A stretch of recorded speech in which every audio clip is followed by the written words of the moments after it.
நாளைய தினத்தை குறித்து பயம் இல்லை.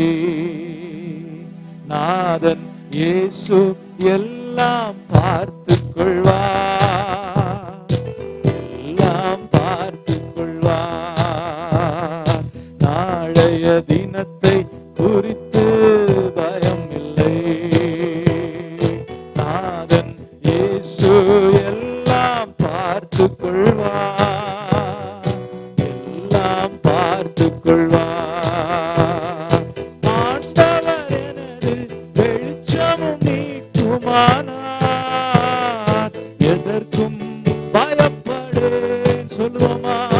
ஆண்டவர் எனது வெளிச்சமும் நீக்குமானார்,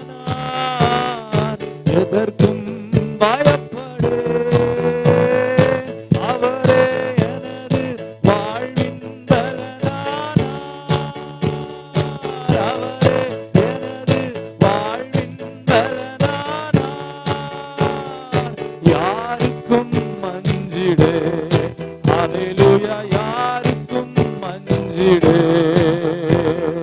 நாளைய தினத்தை குறித்து பயம் இல்லை.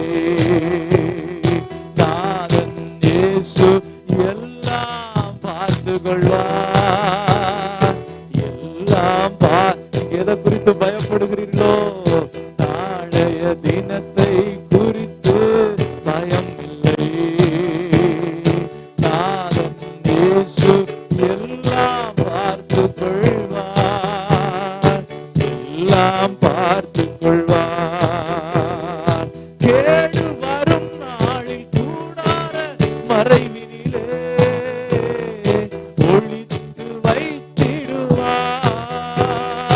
கேடு வரும் நாளில் கூடார மறைவினிலே ஒளித்து வைத்திடுவார். கண்மலையின் மேல் உயர்த்தி நிறுத்திடுவார், கண்மலையின் மேல் உயர்த்தி நிறுத்திடுவார். கலக்கம் எனக்கில்லை, ஹல்லேலூயா, கலக்கம் எனக்கில்லை. கரங்களை தட்டி ஆண்டவர் தினத்தை குறித்து பயம் இல்லை. நாதன் இயேசு எல்லாம் பார்த்து கொள்வார், எல்லாம் பார்த்து கொள்வார். நாளைய தினத்தை குறித்து பயம் இல்லை. நாதன் இயேசு எல்லாம் பார்த்து கொள்வார், எல்லாம் பார்த்து கொள்வார். தகப்பனும் தாயும் என்னை கைவிட்டாலும் கர்த்தர் சேர்த்து கொள்வார். தகப்பனும் தாயும் என்னை கைவிட்டாலும் கர்த்தர் சேர்த்து கொள்வார். கர்த்தருக்காய் நான் தினமும் காத்திருப்பேன், கர்த்தருக்காய் நான் தினமும் காத்திருப்பேன்.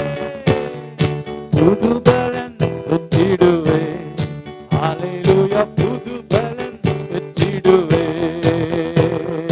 நாளைய தினத்தை குறித்து பயம் இல்லை. நாதன் இயேசு எல்லாம் பார்த்து கொள்வார், எல்லாம் பார்த்து கொள்வார். நாளைய தினத்தை குறித்து பயம் இல்லை. நாதன் இயேசு எல்லாம் பார்த்து கொள்வார், எல்லாம்.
சங்கீதம் 46:9. அவர் பூமியின் கடைமுனை மட்டும் யுத்தங்களை ஓய பண்ணுகிறார். வில்லை உடைத்து ஈட்டியை முறிக்கின்றார். ரதங்களை நெருப்பினால் சுட்டரிக்கின்றார். நம்முடைய வாழ்க்கையில் சில நேரங்களிலே தொடர்ந்து யுத்தங்களாக நடந்து கொண்டே இருப்பதை நாம் காண்கின்றோம். இப்பொழுது பார்த்தாலும் பக்கத்து வீட்டுக்காரனாலே, சொந்தக்காரர்களினாலே, நண்பர்களாக இருந்து எதிரிகளாய் மாறினவர்களினாலே, வியாதியினாலே, இல்லை கடன் பாரங்களினாலே நமக்கு பிரச்சனை வந்து கொண்டே இருக்கின்றது. போலீஸ் ஸ்டேஷன், கோர்ட்டு, ஆஸ்பத்திரி ஏறி இறங்கிக்கிட்டே இருக்கிறோம். என்ன இது வாழ்க்கை என்று சொல்லி நமக்கு வாழ்க்கையை சோர்ந்து போகின்றது, கசப்பாக மாறுகின்றது. பல வருடங்களாக அந்த பிரச்சனைகள் நீடித்து கொண்டே போகின்ற பொழுது அந்த யுத்தம் நம்மை வேதனைப்படுத்துகிறது. இந்த உலக வாழ்க்கையில் யுத்தங்களாக இது தொடர்ந்து இருக்கும் என்றால், அலைச்சல்களாக இருக்கும் என்றால் நம்முடைய உள்ளம் மிகவும் சோர்ந்து போகின்றது. இயேசு கிறிஸ்து ஒருவரே நம்முடைய வாழ்க்கையில் யுத்தங்களை ஓய பண்ணுவதற்கு வல்லமை நிறைந்தவராக இருக்கின்றார். நம்முடைய கவலைகளை மாற்றுவதற்கு அவர் ஒருவர் தான் உதவி செய்வார். சாலமோன் ராஜாவுடைய வாழ்க்கையில் அவர் ஆலயத்தை கட்டியதற்கும், அரண்மனையை கட்டியதற்கும், இன்னும் ஏராளமாய் சம்பாதித்ததற்கும், நீதிமொழிகளை எழுதி வைத்ததற்கும் முக்கியமான காரணம் அவருடைய வாழ்க்கையில் யுத்தங்களே இல்லை. அவருடைய தகப்பனாருடைய வாழ்க்கையில் ஒரே யுத்தங்கள். ஆனால் சாலமோன் ராஜா யுத்தம் இல்லாதபடினால்தான் நிம்மதியாக இருந்தார். இவ்வளவு பெரிய சாதனைகளை செய்தார். எனக்கும் யுத்தமில்லாத ஒரு வாழ்க்கையை தாரும் ஐயா, என் பிள்ளைகளுக்கு யுத்தமில்லாத ஒரு வாழ்க்கையை தாரும் என்று கதறுங்கள். அப்பொழுது நிச்சயமாய் ஆண்டவர் அனைத்து யுத்தங்களை ஓய பண்ணுவார், உங்களை சந்தோஷப்படுத்துவார்.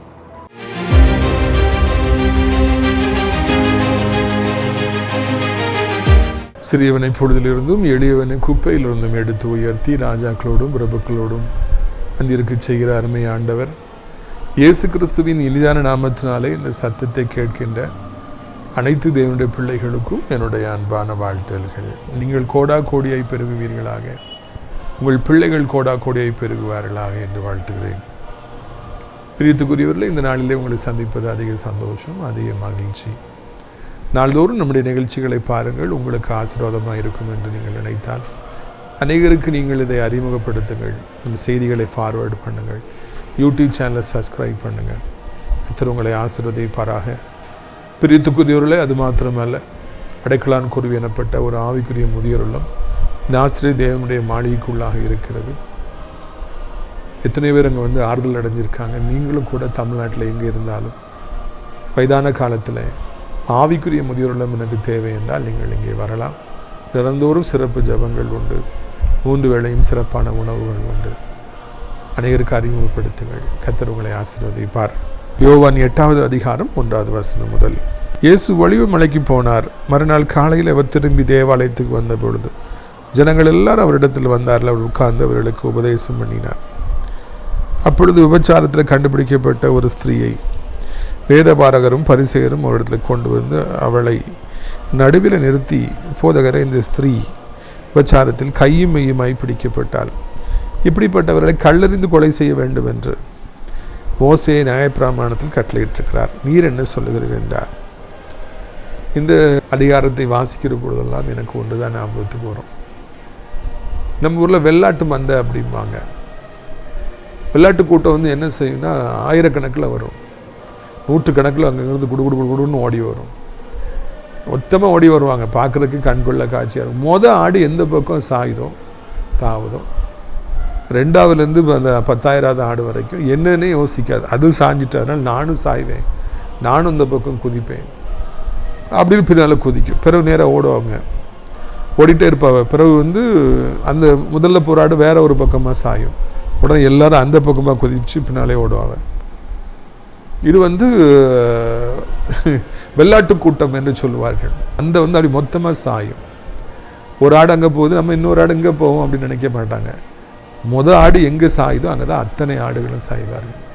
அதை தான் நான் இந்த அதிகாரத்தை வாசிக்கிற பொழுதுதான் நினைவு கூறுவேன். ஒரு பெண் தவறு செய்து அவள் கையும் களவுமாய் பிடிக்கப்பட்டாள் என்று காண்கிறோம். அவளை தரன்னு இழுத்துட்டு வராங்க. தவறு செய்த பெண்ணை இழுத்துட்டு வந்திருக்காங்க. ஆம்பளை எங்கே, அவன் காணோம், ஓடிட்டானான்னு தெரியல, இல்லைன்னா அவன் பெரிய ஆளாக விட்டுட்டாங்களான்னு சொல்லி தெரியல. பெண்ணை மட்டும் கூட்டு வந்திருக்காங்க. அவளை கள்ளத்துக்கு வீசணும்னு சொல்லிட்டு 100கணக்கானவர் கையில் கல்லை வச்சுருக்காங்க.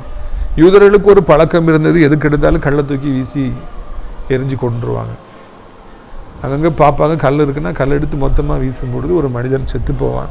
அது ரொம்ப பயங்கரமான மரணமாக இருக்கும். அது அவருடைய நீண்ட கால 1000கணக்கான வருடமாக அவர்கிட்ட இருந்த பழக்கம். இங்கே இந்த பெண்ணை இழுத்து வரும்பொழுது ஒரு பெரிய கூட்டம் 100 ஆயிரக்கணக்கில் வருது. யார் எப்படி பிடிப்பட்டாங்கிறது 1-2 பேருக்கு தெரிஞ்சிருக்கும், ஒரு 10 பேருக்கு தெரிஞ்சிருக்கும், வேறு யாருக்குமே தெரியாது. ஆனால் எல்லாருமே அங்கே கல்லை தூக்கிட்டு வந்து நிற்காங்க. இவளை கொல்லணும் சொல்லிட்டு. எதுக்காக கொலை செய்ய போகிறோம், இவள் யார், எப்படி சிக்கனா, அதுங்கிறதுலாம் யாருக்குமே தெரியாது. கல்லை தூக்கி வீசுடா கொல்லுண்ட வாடா ஊற்றி மாட்டிக்கிட்டான்னு சொல்லிட்டு எல்லாரும் வந்து நிற்கிறாங்க. என்ன நடந்ததுன்னே என்னன்னு தெரியாது, ஆனால் கல்லை தூக்கி வீசணும்னு சொல்லி சொல்கிறாங்க. இது வந்து ஒரு பெரிய தீங்காக இந்த உலகத்தில் இருக்கிறது என்று நாம் காண்கின்றோம். மக்கள் எப்பொழுதுமே ஒரு பக்கம் சாய்பவர்களாக இருக்கிறாங்க. நடந்து முடிந்த தேர்தலில் மக்கள் எல்லாரும் ஒரு பக்கமாக புதிதாக வந்த டீம்கிட்ட அரசியல் கட்சிட்டு போய் சாஞ்சாங்க. அது எப்படின்னா இதே மாதிரி தான். இப்போ ஓட்டோ குத்துறான்னு சொல்லி எல்லாரும் அந்த பக்கம் போய் சாஞ்சிட்டாங்க. எதுக்காக குத்துறோம், என்ன காரணங்கிறது அவங்களுக்கு தெரியாது. ஆனால் ஒரு ட்ரெண்டிங் வந்தவொடனே எல்லாரும் போய் குத்துனாங்க. இந்த தேர்தல் இல்லை, எத்தனையோ தேர்தல்களை நம்ம காண்கிறோம், எத்தனையோ நாடுகளில் பார்க்குறோம். மொத்தமாக மக்கள் சாய்வாங்க. அது சரியாக தப்பாங்கிறது வந்து பின்னால் தான் பார்க்கணும். ஆனால் சாயும் பொழுது மொத்தமாக சாய்வார்கள். படிக்க போகிற தம்பி, படிக்க போகிற தங்கச்சி, இப்போ தான் புது அகாடமிக் இயர் ஸ்டார்ட் ஆகி போயிட்டுருக்குது. இந்த வாரத்தில் தான் எங்கள் காலேஜில் கூட ஃப்ரெஷர்ஸ் பார்ட்டி வச்சாங்க. ஃபஸ்ட் இயர் மாணவர்களுக்கு பார்ட்டிலாம் வச்சாங்க. புதிதாக நம்ம வந்து ஒரு சொசைட்டிக்குள்ளே போகிறோம், ஒரு அகாடமிக் கரிக்குலத்துக்குள்ளே போகிறோம், ஒரு காலேஜுக்குள்ளே போகிறோம், ஒரு எலைட் குரூப்புக்குள்ளே போகிறோம். அதிலாவது நாம் தெரிந்து கொள்ள வேண்டிய காரியம், நமக்கு சுய புத்தி இருக்க வேண்டும் என்பது தான். அவன் சொல்லிட்டான், இவன் சொல்லிட்டான், அவங்க போனாங்க நானும் போயிட்டேன், அவங்க தண்ணி அடித்தாங்க நானும் சேர்ந்து உட்காந்து தண்ணி அடித்தேன், அவங்கெல்லாம் சிகரெட் குடித்தாங்க நானும் சேர்ந்து உட்காந்து சிகரெட் குடித்தேன், அவங்கெல்லாம் சினிமாவுக்கு போனாங்க நானும் சினிமாவுக்கு போயிட்டேன் என்கிற அந்த கண்மூடித்தனமான சாயிர பழக்கம் வந்து நம்முடைய வாழ்க்கையில் இருக்கவே கூட. சுயபுத்தி நமக்கு வேணும். இது எனக்கு சரிப்படாது, இவைகள் எனக்கு தகுதியாகிறாது, நான் ஆண்டவரை அறிந்தவன், இது எனக்கு தகுதியாகிறாது என்று சொல்லி அவைகளிலிருந்து நாம் விலகி கொள்ள வேண்டும். இதற்குத்தான் ஆண்டவர் நம்மை அழைத்திருக்கிறார் என்பதை நாம் முதலாவது புரிந்து கொள்ள வேண்டும். பிரித்துக்குரியவர்களே, நம்முடைய வாழ்க்கையில் இந்த கூட்டத்தை பார்க்கும் பொழுது இவர்கள் செய்வதுதான் சரிங்கிறது மாதிரி தோணும். நிறைய பசங்க பைக்கில் பிள்ளைகளை வச்சு சுற்றும்போது இதுதான் சரி போலுக்கு, இதுதான் வாழ்க்கை என்று நமக்கும் என்ன தோன்றும். நாமும் பைக்கை பேரண்ட்ஸ்ட்டை கேட்டு வாங்கி, சண்டை போட்டு கேட்டு வாங்கி நாமும் அதே மாதிரி சுற்றுவோங்கிற மாதிரி எண்ணங்கள் வரும். இல்லை, ஒரு காட்சியை காண்கிற பொழுது நானும் அப்படியாக மாற வேண்டும் என்று நினைக்கக்கூடாது. அப்படி நாம் நினைப்போம் என்றால் அது தவறாக முடிந்துவிடும். எல்லா நாட்டு மக்களுக்கும் ராஜா இருக்காங்கன்னு சொல்லிட்டு இஸ்ரேல் ஜனங்கள் வந்து அழுதாங்களாம், எங்களுக்கும் ராஜா வேணும் அப்படின்னு சொல்லிட்டு. அவங்களும் பிற நாட்டு மக்களைப் போல சாயணும்னு சொல்லிட்டு ஆண்டுகிட்ட வந்து கேட்டாங்க. ஆண்டவர் கடுங்கோபம் கொண்டார், இருப்பினும் கொடுத்தார்.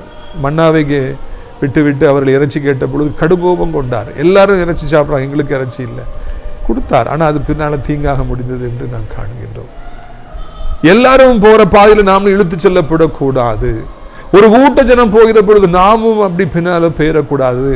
இந்த உலகத்தில் இப்படிப்பட்ட ஒரு வழக்கம் காலகாலமாக இருக்கிறது என்பதை நாம் அறிகிறோம். அதில் வந்து எச்சரிப்பு எடுக்கிறோம்.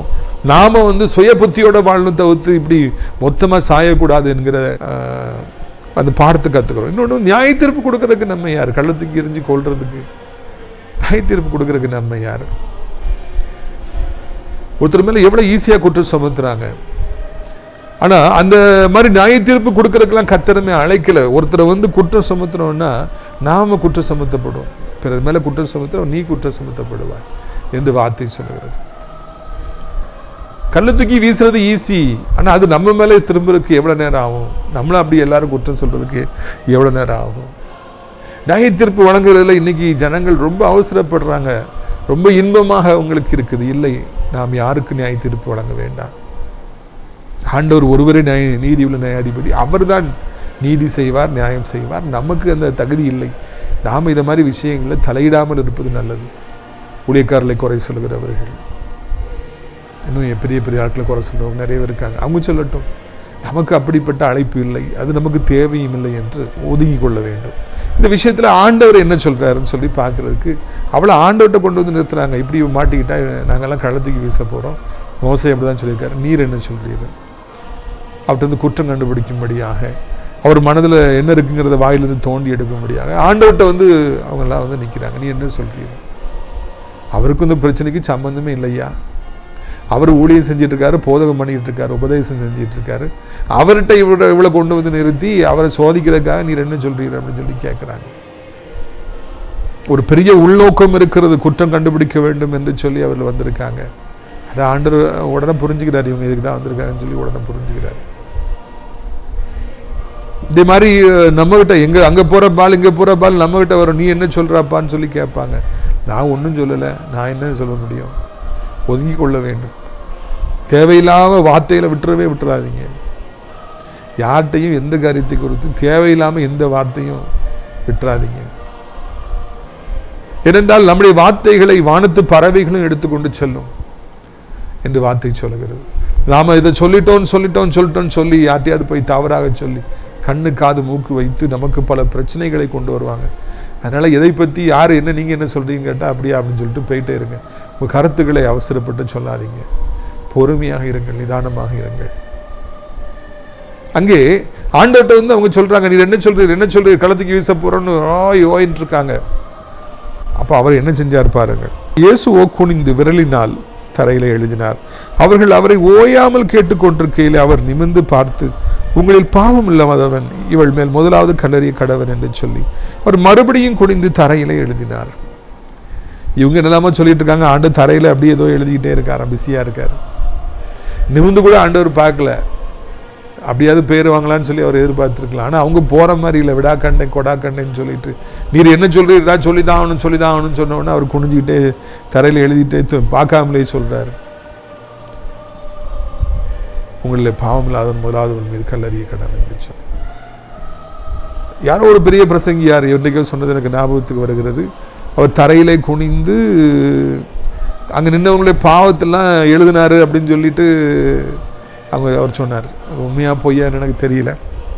ஆனால் அவருடைய அனுபவத்தில் அதை சொன்னார். யாரெல்லாம் கள்ளத்துக்கி வீசணும்னு மும்முரமாக நின்றுட்டு இருந்தாங்களோ அவங்க செஞ்ச பாவங்களை எல்லாம் தரையில் எழுதி கொண்டே இருந்தார் என்று, நீ அங்கே போனாய், இதை செய்தாய், அதை செய்தாய் என்று. அப்படி எல்லாருடைய பாவத்தையும் அவர் கொண்டு வர, இவ செஞ்ச பாவத்தை அவங்க கொண்டு வராங்க, இவங்க செஞ்ச பாவத்தெல்லாம் ஆண்டவர் கொண்டு வராரு. என்னைக்கு இன்னொருத்தருடைய பாவத்தை நம்ம சுட்டி காமிக்கிறோமோ அன்றைக்கு அந்த அம்பு நம்ம மேல திரும்பும். ஒரு குழியை வெட்டும் பொழுது அந்த குழியில அவன் விழுவான். ஆண்டவர் சொல்றாரு, உங்களை பாவம் இல்லாதவன் முதல்ல கள்ளத்துக்கு வீசுங்க. இது வரைக்கும் பாவமே அவன் செய்யலன்னு சொல்லி சொல்றானோ, உத்தமனா வாழ்ந்தானோ, யோக்கியனாய் வாழ்ந்தானோ, அவன் முதலாவதாக கல்லை தூக்கி இந்த பெண் மீது எறியட்டும் என்று அவர் சொல்லுகிறார். வேற ஒன்றும் சொல்லலை. ஒரு 500 பேர் இருந்திருப்பாங்கன்னு வைங்களேன், 1000 பேர் இருந்திருப்பாங்கன்னு வைங்களேன். யார் ஃபர்ஸ்ட் சின்லெஸ்ஸோ அவன் கள்ளத்துக்கு வீசுங்க, அடுத்த ஆள் பிறகு வீசலாம். உங்களை யார் யோக்கியம் அப்படி சொல்லி ஆண்டவர் கேட்கிறாரு. பயங்கரமான ஒரு கேள்வி. ஆண்டவர் மேல பாலை போட்டாங்க, நீர் என்ன சொல்றீன்னு கேட்டாங்க. அவர் அவங்க மேல பாலை போடுறாரு. ஏய், உங்களை யாருப்பா பாவம் இல்லாதவன், அவன் ஃபர்ஸ்ட் கள்ளத்துக்கு வீசு. மனசாட்சியாலே கடிந்து கொள்ளப்பட்டு சிறியவர் முதல் பெரியவர் வரை எல்லாரும் அந்த இடத்தை விட்டு போயிட்டாங்க. கல்ல கீழே போட்டு அவங்க எல்லாம் போயிட்டாங்க. மனசாட்சி எவ்வளவு கடிந்து கொள்ளுது. நம்ம அந்த பாவம் செஞ்சோம்ல, இந்த பாவம் செஞ்சோம்ல, இவருக்கு தான் எல்லாம் தெரியுது, இவர் தான் எழுதிக்கிட்டு இருக்காரு, கடிந்து கொள்ளுது. நான்லாம் பாவம் செஞ்சிருக்கேன். அதுவரைக்கும் அவருடைய மனசாட்சி அவர்களை கடிந்து கொள்ளவில்லை. அதைத்தான் நீங்கள் அதில் கவனிக்க வேண்டும். அதுவரைக்கும் அவருடைய மனசாட்சி அவர்களை குற்றப்படுத்தவில்லை, நியாய தீர்ப்பு கொடுப்பதில் தான் பிஸியாக இருந்தது. இயேசு அந்த ஒரு கேள்வியை கேட்டபடினாலே, சொன்னபடினாலே அவருடைய மனசாட்சி அவர்களை கடிந்து கொள்கிறது. கண்ணை மூடி பார்க்குறாங்க, அம்மா நிறைய பாவம் செஞ்சுருக்கல, எப்படி இவ்வளவு மேலே கள்ளத்துக்கு வீச முடியும்? கல்ல கீழே போட்டு எல்லாரும் போயிட்டாங்களா? ஒருத்தர் கூட அந்த இடத்துல இல்லை.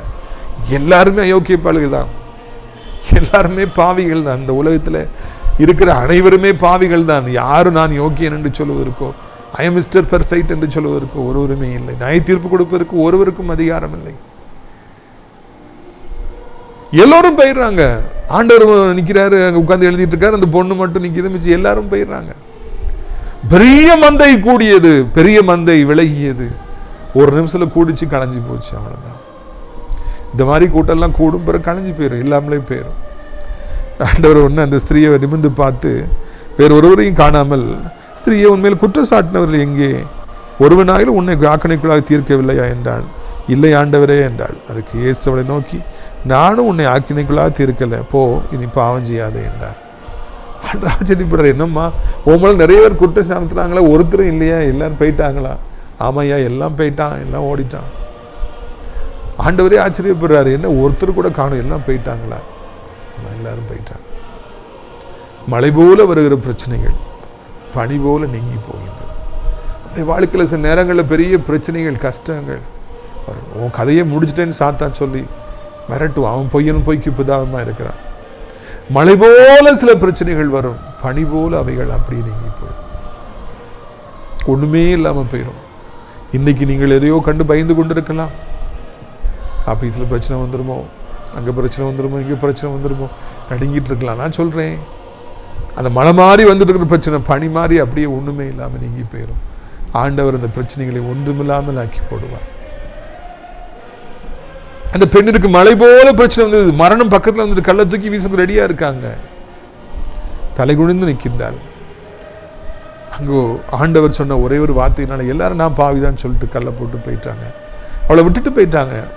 யாரும் அவளுக்கு நியாய தீர்ப்பு கொடுக்க முடியல. அவள் தப்பி கொள்ளுகிறாள். ஆண்டவர் இயேசு அவளை தப்பி செல்ல வைத்தார். வாழ்க்கையில் அவளுக்கு மழை மாறி வந்த பிரச்சனை பனி போல காணாமல் போயிருது. ஒரு பெரிய சந்தோஷம் அவளுடைய வாழ்க்கையில உண்டாயிற்று. இதைத்தான் இந்த இடத்தில் நான் காண்கின்றோம். பிரியத்துக்குரியவர்களே, ஆண்டவர் நம்மோடு பேசுகின்றவராக இருக்கின்றார். ஆண்டவர் நம்மோடு இடைபடுகின்றவராக இருக்கின்றார்.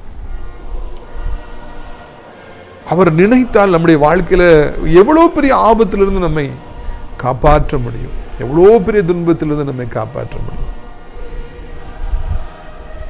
ஒரு நிமிடத்தில் நம்மை சூழ்ந்திருக்கிற இருளை எல்லாம் அவரால் விலக வைக்க முடியும். சாத்தான் எல்லாம் ஒரே நிமிஷத்துல ஓடி போயிடும். வியாதிகள் ஒரே நிமிஷத்துல நம்மளை விட்டு போயிடும். பண நெருக்கடிகள், தரித்திரங்கள் எல்லாம் ஒரு நிமிடத்துல நம்மை விட்டு விலகி போய்விடும். ஒரு மிகப்பெரிய சந்தோஷம் அப்படி வாழ்க்கையிலே உண்டாகும். இதைத்தான் இந்த இடத்தில் நான் காண்கின்றோம். பிரியத்துக்குரியவர்களே, ஆண்டவர் என்னம்மா ஒருத்தரையுமே காணலையும் கேட்கிறார். எல்லாரும் போயிட்டாங்க ஐயா. ஓ, நானும் உன்னை ஆக்குனைக்குள்ளா தீர்க்கல, ஆனா இனி பாவம் செய்யாத, நீ போ அப்படின்னு சொல்லி ஒரு நல்ல வார்த்தையை சொல்லி அனுப்புகிறார். வேற ஒன்றும் சொல்லலை. இனி நீ பாவம் செய்யாது. இதுவரைக்கும் எவ்வளோ பாவங்களை செய்தா, இப்போதும் என் மகனே என் மகனே இனி பாவம் செய்யாத சொல்லி ஆண்டவர் நம்மை அனுப்புகின்றார். நம்மை புதுப்படைப்பாய் மாற்றுகின்றார்.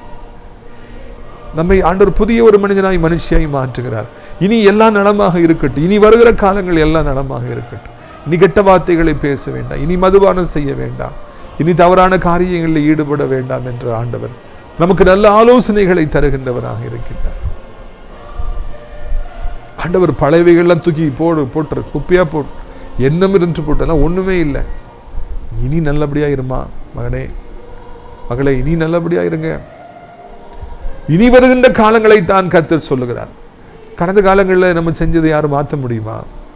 பேசுறதை மாற்ற முடியுமா? எதையுமே மாற்ற முடியாது. அந்த அதிகாரம் யார்ட்டையுமே இல்லை. ஆனால் இனி சரியானவைகளை செய்ய, செவையானவைகளை செய்ய நம்மாலே முடியும்.